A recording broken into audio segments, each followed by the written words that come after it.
आली जनाब, हजरत साहब, किबला आलम, क्या क्या लफ्ज बोले जाते हैं स्टेजों के ऊपर, लेकिन इन लफ्जों का वो नशा नहीं मिलता जो माँ की जुबान से ओए बबलू और ओए मिट्ठू में रखा हुआ है। माँ जब ये कह के पुकारती है तो लगता है कि सारा प्यार सिमट के माँ के लहजे में आ गया है, लफ्ज नहीं है, माँ के मुंह से शहद टपक रहा है। माँ जब बोलती है तो उसके लहजे में जिब्रील बोलता है। माँ जब मुस्कुराती है तो लगता है जन्नत की सारी कलियां खिल उठी हैं।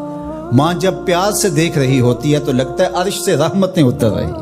अल्लाह ने माँ के सीने के अंदर वो मोहब्बत, वो तड़प रखी है, वो एक कायनात रख दी है उल्फतों की कि जिसका नेमुल बदल क्या बदल भी मौजूद नहीं। वो प्यार रख दिया, वो दर्द रख दिया, वो दरक रख दिया, वो उल्फत रख दी माँ के सीने के अंदर। एक शायर हुआ ताबश, उसने माँ के प्यार को कितनी खूबसूरत पैराए में बयान किया। एक मुद्दत से मेरी माँ नहीं सोई ताबश, मैंने एक बार कहा था मुझे रात को डर लगता है। का एक दिन बचपन में मेरे मुंह से निकला था, अम्मी मुझे रात को सोते हुए डर लगता है। मैं बूढ़ा भी हो गया हूँ, मेरी माँ अब भी मेरे बिस्तर पे फूंके मारे कि मेरे बेटे को रात को डर न लगे। ये माँ के सीने का प्यार है, माँ की उल्फत है, ये माँ की तड़पती हुई ममता है। औलाद के लिए वो दुख भी झेलती है, तकलीफें भी सहती है।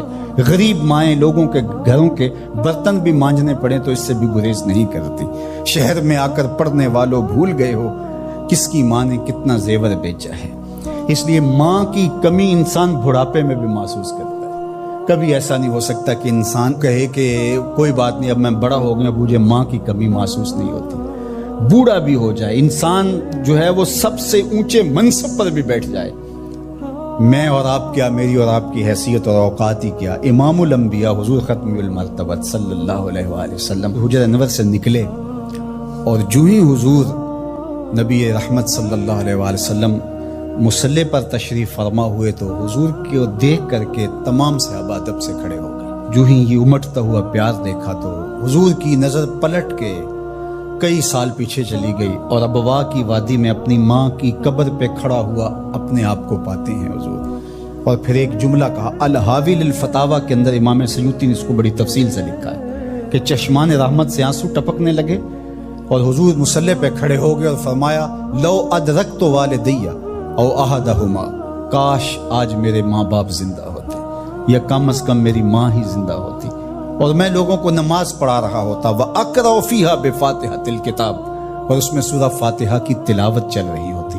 फिर मेरी माँ को मेरे साथ अचानक कोई काम याद आ जाता, वो दरवाजे पर आती और चिलमन सरकाती और मुझे बेटा कह के आवाज़ देती। फरमाया, लोगों नमाज छोड़ के पहले माँ की बात सुन लेता। तो माँ की कमी तो इंसान जिंदगी के आखिरी हिस्से में भी महसूस करता है। फिर इससे बड़ा मनसब किसका हो सकता है जो इमामुल अंबिया का मनसब है। इतना बड़ा एजाज किसका हो सकता है जो खातमुल मुरसलीन का एजाज है, जो महबूबे खुदा हैं, कौनैन के मालिक हैं। लेकिन माँ की कमी को वो भी महसूस करते हैं, माओ शमा की शुमार में है। तो माँ बाप का वजूद अल्लाह की रहमत है। जब ये साया सर से उठ जाता है तो फिर पता चलता है कि बंदा खड़ा कहाँ है। जब घने दरख्त के साए में बैठा हो और वो दरख्त सारी धूप अपने पत्तों में जज़ब कर रहा होता है और नीचे बैठने वाले को छांव फराहम कर रहा होता है, और उससे नहीं पता होता कि जो मुझे छांव दे रहा है वो खुद कितना जुलस रहा है। लेकिन अचानक जब साया हट जाए और बंदा कड़ी धूप में आ जाए, फिर उसे एहसास होता है कि वो साया कितना गनीमत था। जिनके माँ बाप मौजूद हैं वो उनकी खिदमत करके दुनिया और आखिरत की सरखुरियाँ हासिल करें। अल्लाह की रज़ा भी इसमें है, रसूलुल्लाह की रज़ा भी इसमें है, और दुनिया और आखिरत की बेहतरियाँ इसी के अंदर पिन्हा हैं कि माँ बाप की तकरीम बजा लाई जाए। आली अल्लाह अकबर। अनपढ़ और गरीब माँ की याद में उन्होंने बड़ी खूबसूरत बातें लिखी। कहा, आली नसब होटलों में खाना खाने में वो सुरूर कहाँ जो चूल्हे पर बैठ के माँ के हाथों से पकी हुई चपातियां खाने में मिलता है। हजरत याला बिन मुर्रा की एक कहानी सुनिए। फरमाते, गज़वे से हम वापस आ रहे थे, रास्ते में पड़ाव हुआ तो हुजूर एक दरख्त के नीचे इस्तराहत फरमाने के लिए लेट गए और मेरी ड्यूटी ये थी कि मैं तलवार लेके हुजूर का पहरा दूं। मैं खड़ा हो गया, बाकी लोग भी सो गए, तो मैंने एक मंजर देखा कि दूर सहरा में एक दरख्त था जो हिलने लगा।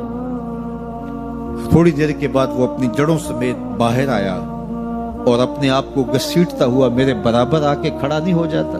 थोड़ी देर के बाद वो वापस वहां जाता है और जहां से उखड़ा था वहां जाके दोबारा नस्ब हो जाता है। میرے لیے بڑے اچنبے کی بات تھی، لیکن میرے پاس کوئی تھا ہی نہیں کہ جس سے میں بات کر سکوں۔ حضور تھے تو استراحت فرما رہے تھے اور میں حضور کے آرام میں خلل نہیں ڈالنا چاہتا تھا۔ خیر حضور بیدار ہوئے تو میں نے سلام عرض کرنے کے بعد جو پہلی بات کہی وہ یہی تھی، میں نے کہا حضور وہ جو سامنے درخت ہے تھوڑی دیر پہلے وہ اپنی جگہ سے اکھڑا تھا، شاخوں کے بل اپنے آپ کو گھسیٹتا ہوا یہاں پہنچا، پھر میرے برابر آ کے کھڑا ہو گیا، پھر تھوڑی دیر کے بعد واپس وہاں جا کے نصب ہو گیا۔ یہ جب کہانی سنائی تو میرے حضور نے تعجب نہیں کیا، اچھا کیسے ہوا، کیسے آیا، کتنا وقت لگا، کتنی دیر ہوئی، کوئی سوال نہیں کیا، بلکہ فرمایا ہاذہ شجرۃ استاذنت ربھا، فرمایا یا بن مرہ یہ درخت ہے، اس نے رب سے اجازت چاہی تھی کہ مالک تیرا محبوب نیڑے آیا ہے، سلام نہ کر رہا ہوں، فآذن لہا، اللہ نے اس کو اذن دے دیا تھا یہ مجھے سلام کرنے کے لیے آیا تھا۔ درختوں کے کلیجے بھی تڑپتے ہیں کہ حضور کو سلام کیا جائے۔ وہ کہانی تو آپ نہیں بھول سکتے جب ایک عربی نے کہا کہ حضور میں آپ کو نبی تب مانوں گا اگر وہ درخت آپ کی نبوت کی گواہی دے گا، آپ اگر اس کو بلائیں گے۔ تو میرے حضور فرماتے ہیں میں نے کیا بلانا، جا کے تو ہی کہہ دے تجھے اللہ کا رسول بلا رہا ہے۔ درخت اپنے آپ کو گھسیٹتا ہوا حضور علیہ السلام کی خدمت میں حاضر ہو جاتا ہے۔ درخت مان رہے ہیں، چاند کا کلیجہ شک ہو رہا ہے، پتھر کلمے بول رہے ہیں، حضور کے عشق میں کائنات کے ایک ایک ذرے کا دل دھڑک رہا ہے۔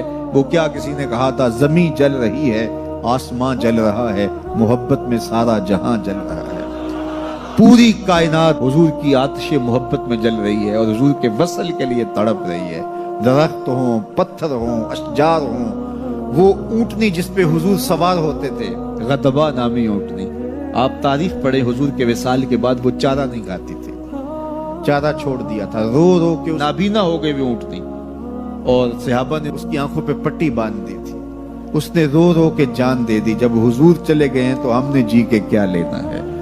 آپ نے محبت کی لوگ داستانیں سنی ہوں گی، محبوں نے محبوبوں کے لیے کیا کچھ کیا، نہریں کھودی، تکلیفیں سہی، اذیتوں سے گزرے، سولیوں پہ چڑھ گئے، لیکن آپ نے آج تک ایسا منظر نہیں دیکھا ہوگا کہ محبوب نے لب پھینکا ہو اور محب نے اپنے ہاتھوں پہ لے کے چہرے پہ مل لیا۔ محبوب کے وضو کے پانی کو زمین پہ نہیں گرنے دیتے۔ عروہ بن مسعود صلح حدیبیہ کے موقع پر واپس جب گیا تو اس نے قریش مکہ کو جا کے کہا میں تمہاری جانب سے سفیر بن کے بڑے بڑے بادشاہوں کے درباروں میں گیا ہوں، واللہ اصحاب محمد کو جو میں نے محمد صلی اللہ علیہ وسلم کی تعظیم کرتے ہوئے دیکھا ہے، واللہ آج تک کسی بادشاہ کی بھی وہ تعظیم ہوتے ہوئے نہیں دیکھی، اور جو ان کا لعاب زمین پہ نہیں گرنے دیتے، ان کے وضو کا پانی نہیں زمین پہ گرنے دیتے، وہ ان کا خون کیسے گرنے دے۔ تو جنگ کا ارادہ ترک کر دو۔ تاریخ بتاتی ہے صلح حدیبیہ کے بعد سیدھا فتح مکہ ہوا ہے، قریش کے ساتھ پھر کوئی جنگ نہیں ہوئی، اس لیے کہ ان کے دلوں پر ایک رعب بیٹھ گیا تھا۔ جب امت نبی کی تعظیم اور تکریم بجا لاتی ہے تو بتائیے کہ پھر اس امت کو تسخیر کیا جا سکتا ہے؟ وہ ناقابل تسخیر۔ جب امت اپنے نبی کی تعظیم نہ کر سکے تو پھر اس کو جس طرح چاہو جو ہے وہ مسخر کر لو، وہ ایک بوسہ ہوتا ہے، اس کے علاوہ کچھ نہیں ہوتا۔ اس لیے اگر آپ مجھے پوچھیں کہ دین ہے کیا، تو ایک تو ہے کہ اس عنوان سے ایک الگ گفتگو کی جائے کہ دین کیا ہے، لیکن دو لفظوں میں اگر آپ مجھ سے پوچھنا چاہیں اور میں آپ کو بتانا چاہوں تو مجھے اقبال علیہ رحمہ کا لہجہ ادھار لینا پڑے گا۔ انہوں نے کہا دین سراپا سوختن اندر طلب، انتہائش عشق آغازش ادب۔ طلب محبوب میں تڑپنے کا نام دین ہے، جو ادب سے شروع ہوتا ہے عشق پہ ختم ہو جاتا ہے۔